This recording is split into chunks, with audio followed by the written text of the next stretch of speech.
the top of the Empire State Building. Z100, New York. It's Shelly Rome in the Zoom room. I don't know if you can hear the music playing behind me. Joined by one of the most talented human beings walking this earth. Okay, I'm gonna run down a list of things she does. She sings. She obviously is a songwriter, producer, entertainer, TikTok megastar. Please welcome Jersey's own, my dear friend Jen. Hi. Okay, this is barely an interview because I've known Shelly my whole life, but Yeah, hi. I think we go back at least 10 years. At least, I mean, I know more, like literally more. Like more. Shelly used to interview me when I was like in like very mediocre pop punk bands as a kid, if you want to call them that. I don't think, but nothing about you is mediocre. I'm not letting you say that. I've watched this journey from like day one, and we're going to talk about the song. Of course, we're going to talk about all the success you're having now, which is so well deserved. But I just don't think, or maybe people do know, but in case they don't know, I want to go back really quickly and just talk about how hard you've worked to get here. The journey, dude, it's been a long one. I mean, this is not an overnight success. This is I just discovered TikTok. And I mean, you've been working. Do people know how hard you've worked and how long it's taken? Sometimes I get like, it just depends on like the demographic, I guess, not to be like very corporate about it, but like on TikTok, I feel like a lot of the kids are younger, and I talk about like how I've kind of gone through so many chapters as a singer, just even a songwriter, and not even for myself, right?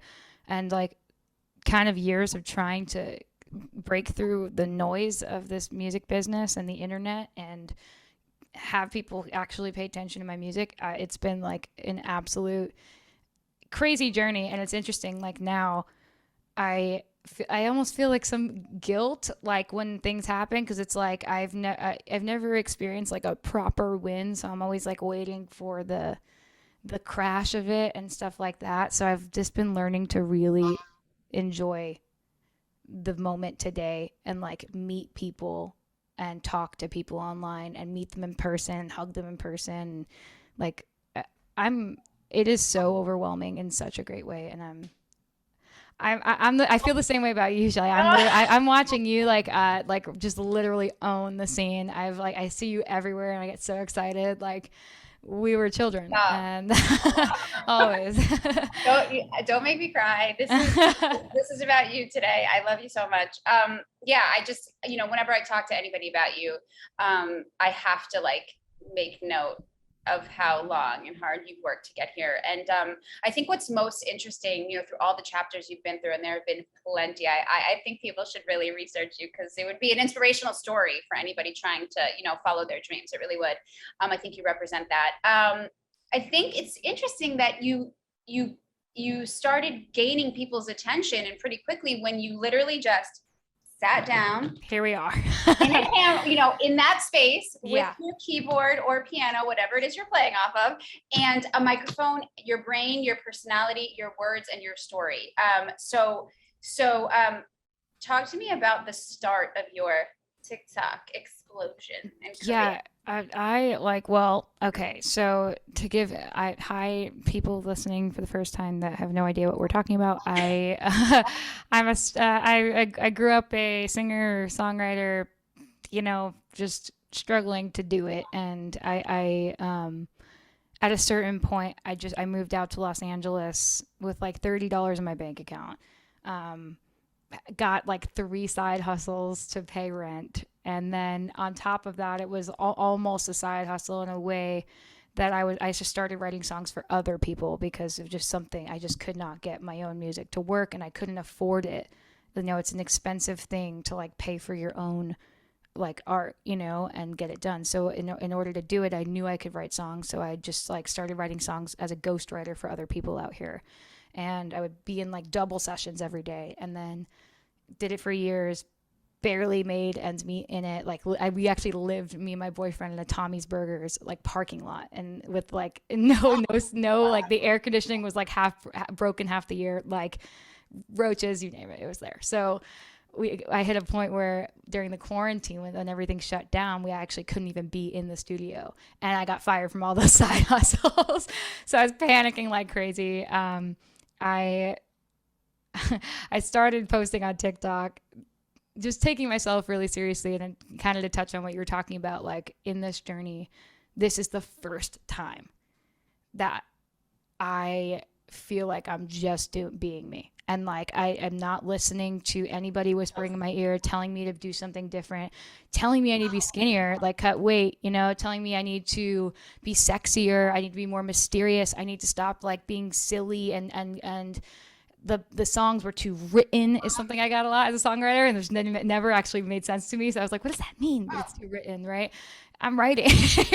Right. That's what you're supposed to do. I thought I was supposed to do that. So this is like when I think the authenticity, like, you know, I was rewarded in my authenticity because especially on TikTok in an era where like I feel like people on the internet are so overstimulated with like highly produced things and not reality, right? And I think the audience on TikTok is so over that. They're younger, you know, and they see right through it when you're like full of crap. And I just got on TikTok one day and did Stacy's mom from Stacy's mom's point of view. I cut all the like trying too hard stuff, right? I posted some original music on there prior, but didn't get it, right?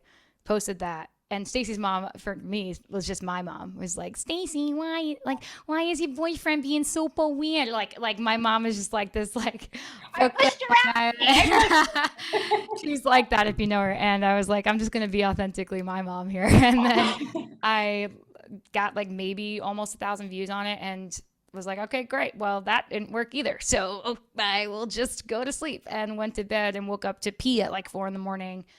And it was like, boom, like just millions of people. And all of a sudden people were like paying attention to the songs and saying, is she like a writer? What's going on? And I'm like, oh my gosh, this is it. The whole time I just had to just do what I do with my friends, like, and be me and not listen to all, like try to be anybody else. And it just happened very quickly. So I'm processing. I'm happy. I literally, like, I'm just beaming of joy. Yeah, and everything you do is you. Like every time you post a video, every time you say anything, do anything, including this song, right? Victoria's Secret is now, I mean, this is it. You made it. You're here. You have the song playing on the radio. Z100 is obviously all over it. I'm freaking out. Z100 is the biggest thing in the world for me because like that's all I grew up listening to. So. And I mean, Z100. You're a tri-stater. I mean, this is your hometown station. And I just wonder, you know, obviously it's become this movement, and just sort of the way you're presenting it, like we said, is so authentic. And you've been highlighting so many videos of people either like singing your song or like using your song to like share their struggles in your story. You're like lending your platform to these people. Is it more fulfilling because not only is it a song, but it's also a movement that's actually affecting people in such a positive way? Yeah, like yes, 1,000 times yes. Because I'm actually, there was a part of me that felt like, oh God, like I'm not even like ready to take this on right now, because when I wrote it, my intentions were not to be like, look at me, I am so hot and confident here. Like I am not in that place. Like, and I don't know if I'll ever be in that place. So it always felt like I've had the concept Victoria's Secret written in my notes, because as a songwriter, for there to be a secret and a person and a title, right, of a brand that like did some damage, I was like, this could be a fun pun, right? And I could never find the right words, because I would either start crying or like overthinking it and like whatever it was. And then there's a kid I babysit who was expressing like some issues she was having in school and feeling insecure, as she always does, right? And a ton of people throughout the last 2 years have reached out to me, moms, kids, being like, my kid's being bullied in school. I don't know how to address this. She feels fat.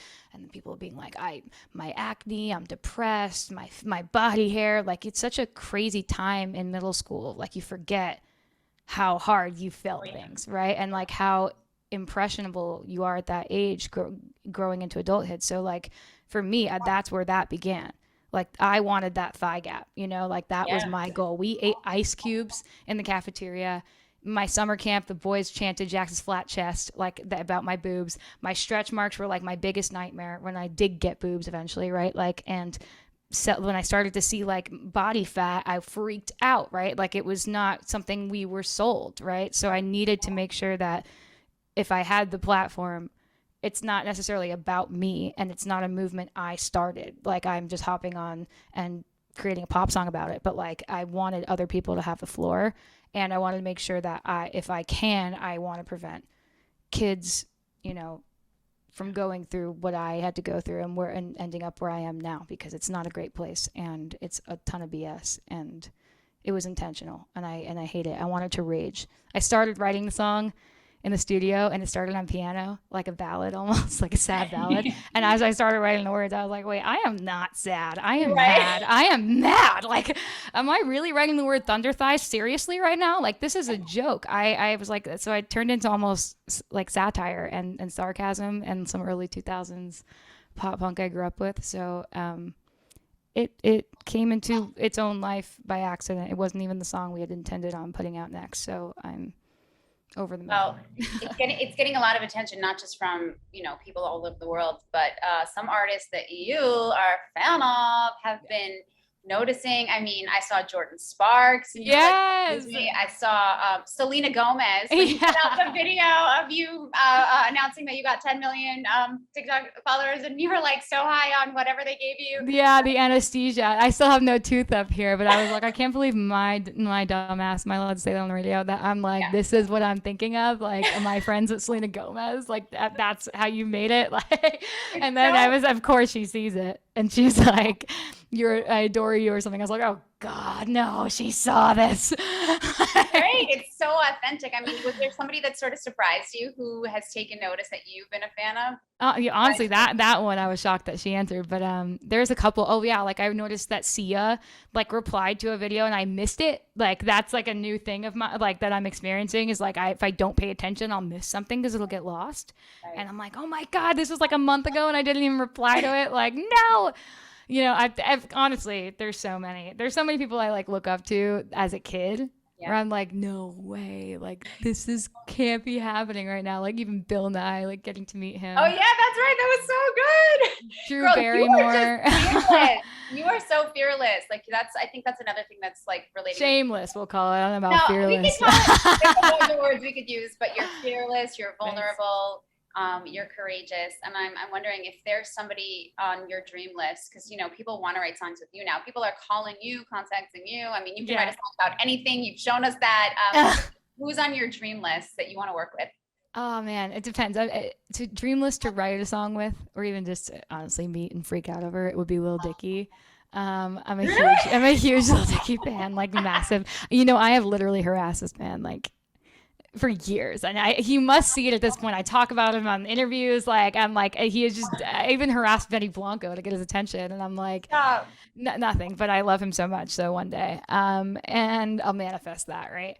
Absolutely. Lil Dicky, hello. Where you up? Yeah, I know all the girl part for Pillow Talking. Like I know the whole thing. So I'm like waiting for the day. I manifested in my car that he pulls me up on stage to do the girl part. So. Oh yeah, it's gonna happen. Listen, look what you've made happen so far. You can do anything. You never know. You know. Everybody who's believed in you since day one and knows you knows, and you're so sweet that you make me cry. Well, good. I want to make you cry. That's my goal. You're like, woohoo! She's crying. because you're so awesome, and you love Z100 so much, and Z100 loves you back. You're gonna give us a live performance now of the song, right, Miss Jack? You bet your booty. I'm gonna give you a live performance because I insisted on this. I was like, no way. I get to sing for the one and only, the man, the myth, the legend, the hottest piece of ASS that I know. This is my moment to serenade Shelley Rome specifically and any other listener. And here's my song, Victoria's Secret. When you listen to it, I hope that a light bulb goes off when you see another body and you want to compare it to your own body. Don't do that. You're freaking beautiful. And these companies, they sit on a throne of lies. This is Victoria's Secret.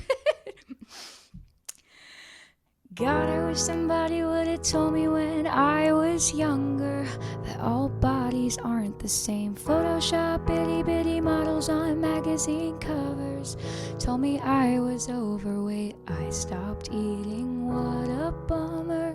Can't have carbs in a hot girl summer. If I could go back and tell myself when I was younger, I'd say, psst, I know Victoria's Secret, and girl, you wouldn't believe she's an old man who lives in Ohio, making money off of girls like me, cashing in on body issues, selling skin and bones with big boobs. I know Victoria's Secret. She was made up by a dude. Victoria was made up by a dude.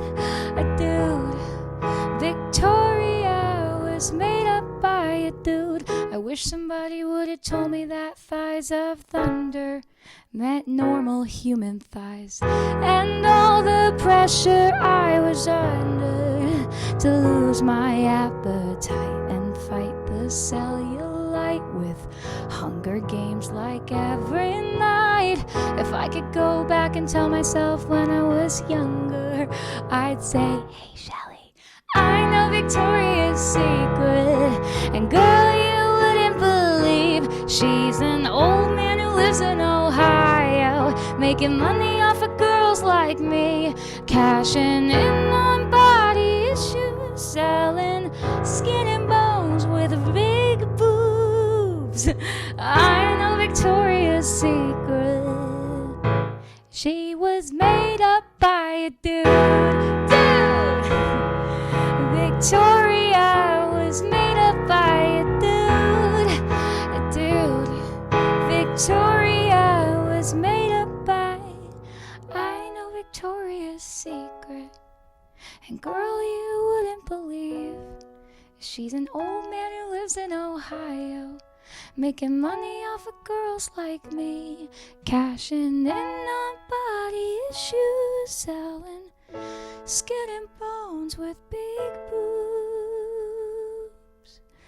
I know Victoria's Secret. She was never made for me and you. I love you. I love you so much. I Love you, appreciate Harley. you so much. This song is so necessary for not just myself, as if you wrote it for me, I did. for the entire world, men, women, young, old. I mean, what you're doing here is not only like entertainment, but it's so meaningful, and I love you. I wish you so Thank much you. more success. It's just, this is like the beginning. This is the beginning, and you're You would just think I'm like, oh God. like, I can't wait. I can't wait just to see everything. I am so excited to hang out with you when I'm in New York, and Yeah, freaking get your love you, butt over dude. here. You're the first CEO I ever met, so. Dude, I love you. Congratulations. And we'll see you soon. I know you're coming to visit us really soon. Soon, we'll drink, we'll do a shot. I love you. From the top of the Empire State Building. The 100.